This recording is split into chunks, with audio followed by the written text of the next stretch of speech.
جميلة والمغرب شيء تقريبا حسم ب3 نقاط. حكيمي حط كورة، أيوب تقدم بروامسة، عمل الاسيست ونهاية لهذه اللقطة، لهذه الفرصة حسم كل شيء. لعبة ما أجملها من سيمفونية كروسير، سميه ما تحرك، وبعد ذلك أناحي التمرير والنظر إلى الهدف الثاني الكعبي في هذه المباراة. عز الدين انتظر يعرف والكورة جميلة وهدف رائع للمنتخب المغربي. يلا كم عين عندك يا أناحي، نظرة هذه يا أناحي، أي تمريرة يا أناحي، واستغلها أيضا بحس تهديفي عالي. لا أجمل من هدف، ولكن الهداف ويتألق في هذه الأمسية.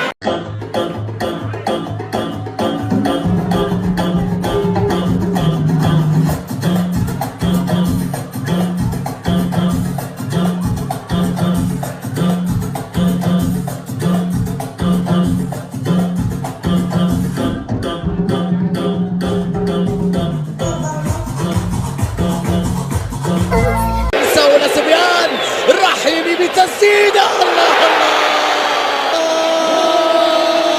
مروان، اللعبة الأولى، اللمسة الأولى، اللقطة كانت غير عادية.